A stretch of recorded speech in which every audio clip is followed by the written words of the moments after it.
అందరికంటే వెనుకబడ్డ జనతా వర్గం అన్న వీళ్ళది ఎస్సీలో మన తెలంగాణలో ఎస్సీలో ఉన్నది, ఆంధ్రప్రదేశ్లో బీసీలు ఓసీ సార్. పైసలు బాగున్నాయి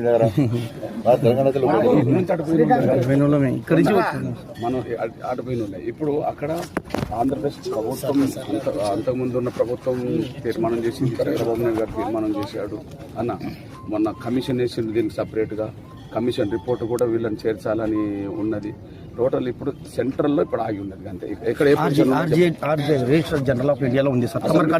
తీర్మానం పంపారు అన్నది నాది కూడా ఇస్తే మాకు లెటర్ కూడా పంపించారు సార్ మన కాడికి, కానీ ఆనే పెండింగ్ ఉందని చెప్తారు సార్. మాట్లాడతా పిఎంఓ ఆఫీస్ నుంచి కూడా వచ్చేది సార్ నిన్న. ప్రైమ్ మినిస్టర్ ఆఫీస్ మేము అదే పార్లమెంట్ సమావేశాలు ఉండే కదన్నా, కాబట్టి దానికి ఏమైనా కదలికలు వస్తే ఆర్జీఐ నుంచి ఆ నుంచి వస్తుందన్న.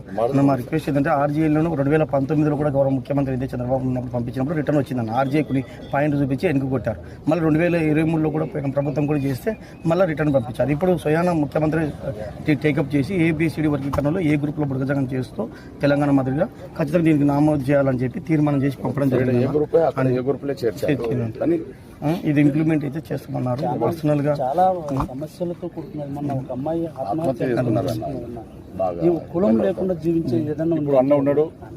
మాకు అన్న మీరు చెప్తే అన్నదయ్యనే మాకు ఆ రోజుల్లో కూడా ఆయననే మాకు దేవుడు అన్న. ఆయన అన్ననే సాయం చేయించాను ఒకసారి.